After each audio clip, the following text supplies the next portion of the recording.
चलिए अब आपको सीधा लिए चलते हैं राजधानी जयपुर, जहां डीसीपी वेस्ट प्रशांत किरण प्रेस कॉन्फ्रेंस कर रहे हैं।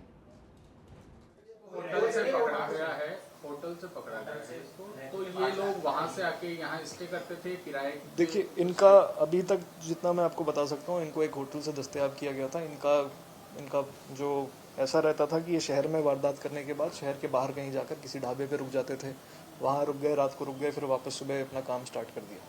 तो ये वारदातें 2 दिन ही करी थी, तो 2 दिन उन्होंने ये अपनी मॉडस ऑपरेंडी अपनाई थी। इनके जो कुछ साथी हैं वो कुछ की जो ठिकाने हैं वो जयपुर शहर में भी प्राप्त होना ऐसे सूचना आई है हमारे पास।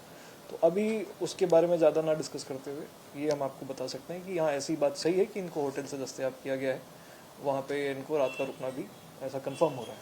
जो पकड़ा गया तो कुछ रिकवरी हुई है? एक चेन रिकवर हुई है और बाकी चेन रिकवर करने की हम सर, पकड़ने वाले को कुछ पुरस्कार भी दिए जाएंगे? बिल्कुल, जिसने ये पूरी मेहनत करी है उनको प्रशंसा पत्र और जो रिवॉर्ड होता है वो बिल्कुल दिया जाएगा।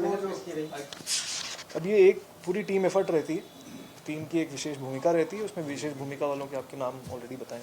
बट मैं आपको ये बता सकता हूँ कि ये पूरी वेस्ट की टीम ने एक अच्छा इसमें अपने आपसी जो उनके मुखबिर हैं या इस तरह से जो भी इनको एक दूसरे की सहायता करनी होती है, तो इन लोगों ने बिल्कुल ही सेल्फलेसली एक दूसरे की मदद करी है, जिससे इस पूरे वारदात को हम रिकॉर्ड टाइम में खोल पाएँ। सर, डेड बॉडी मिली है जिसमें उसकी पत्नी को गिरफ्तार किया है। कल सुबह एक सूचना प्राप्त हुई थी कि करधनी थाना क्षेत्र में एक गार्बेज डंप यार्ड है, जहां पर एक डेड बॉडी पड़ी हुई है जो एक पीले से कट्टे में प्राप्त हुई थी। सूचना सही होने से और मौके की गंभीरता को देखते हुए वहां पर जो एसएचओ हैं उनको भेजा गया। उसके बाद एसीपीज और मैं स्वयं भी वहां पे गया था।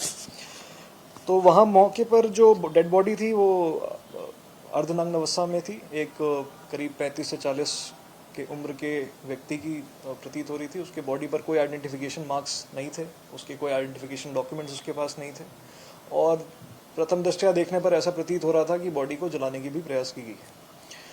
तो इस पूरी घटना को खोलने के लिए फिर 2-3 टीमें हमने इस पे लगाई, और उन टीमों ने अपनी जो उनका जो प्रयास रहा उससे इस घटना को हम 24 घंटे के अंदर खोल पाए हैं।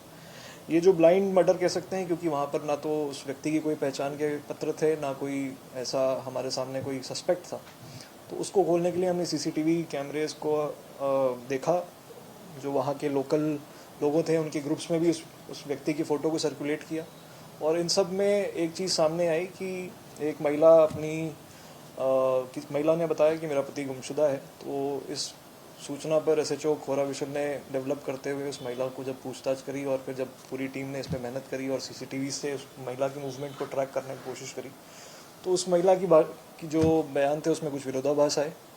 इवेंचुअली जब उसके सामने ये सारे तथ्यों को रखा गया तो उसने ये मर्डर करना कन्फेस किया है। ये महिला उस व्यक्ति की पत्नी है, और मर्डर का जो मोटिव बता रही है कि इसका पति आदतन शराबी था। उस दिन भी शराब के नशे में घर पे आया, और कभी खुद को इस महिला को मारता था, कभी उनके बच्चे हैं जो 15 साल की उम्र है उनके साथ मारपीट करता था। इन दोनों से जब पूछताछ कर रहे थे तो इनके बच्चे ने भी अपने बॉडी पर ज़ाहिरा चोट दिखाए, जो इसके पिता ने इसको पूर्व में दिए थे। तो इससे ये बात समझ में आती है कि इनके आपसी घर में जो कलेश था उसको देखते हुए एक टाइम के बाद वो महिला ने इस तरह का जो बिल्कुल एक्सट्रीम कदम है वो उठा लिया। इस पूरे घटनाक्रम में इन दोनों के अलावा किसी की अभी तक संलिप्तता पाई नहीं जा रही है। सारे जो तकनीकी रिकॉर्ड्स हैं, फ़ोन हो गया या कोई भी कैमरेज हैं, उनमें भी ये चीज़ क्लियर होती है कि इस महिला द्वारा इस जो व्यक्ति है इसकी हत्या की गई है, और इसके जो नाबालिग पुत्र है उसके द्वारा उसकी मदद से इस बॉडी को ठिकाने लगाने की कोशिश की गई थी। देखिए, इसमें इस व्यक्ति का नाम शेख साहन है, पुत्र श्री एसके नफीजुल, जाति मुसलमान, उम्र 35, निवासी खोखरा लक्ष्मणपुर झाबरा, थाना हरचंदपुर, जिला मालदा, पश्चिम बंगाल। और इनकी जो पत्नी है श्रीमती मौसमी पत्नी शेख साहन, जाति मुसलमान, उम्र 35 साल, जो कि वहीं मालदा जिले से हैं, जो अभी हाल फिलहाल में खोरा बिसल थाने क्षेत्र में रह रही थी। और ये जो बॉडी पाई गई है वो बॉडी पाई गई है आपकी करधनी थाने इलाके में। तो इस पूरे उसमें जो डेथ करने का जो वो आया है उसमें ये सामने आया है कि एक ब्लंट हथियार से उनके पीछे सर पे चोट मारी गई है।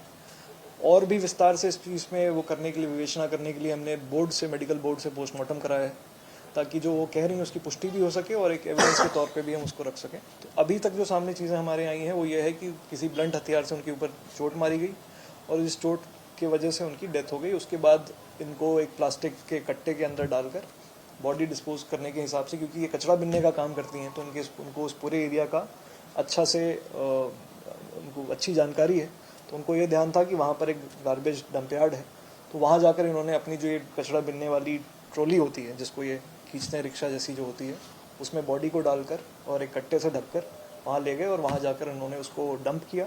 डंप करने के बाद उस पर अपने गाड़ी से ही पेट्रोल निकाल कर उस पर छिड़क कर उसको आग लगाकर उसके आइडेंटिटी को छुपाने के लिए उसको जलाने की कोशिश की।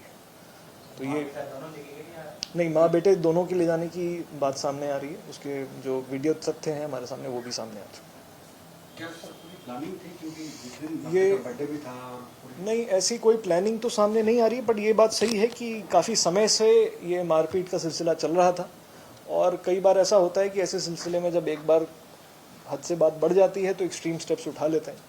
तो इस घटना से हमें ये भी सीखना चाहिए कि किसी के घर में अगर ऐसा गृह क्लेश चल रहा है जहाँ पर बात इस बात पे आ गई है कि एक दूसरे के बीच में हाथापाई हो रही है, तो ऐसे में पुलिस से संपर्क करने में आपको पीछे नहीं हटना चाहिए। पुलिस इन सब मामलों को लेकर काफ़ी संवेदनशील है। हर थाने में एक महिला डेस्क बना हुआ है, आप वहाँ जाएं, वहाँ पे महिला कर्मचारी मिलेंगी आपको, उनसे मिलें, अपनी व्यथा आप उनके सामने रख सकते हैं।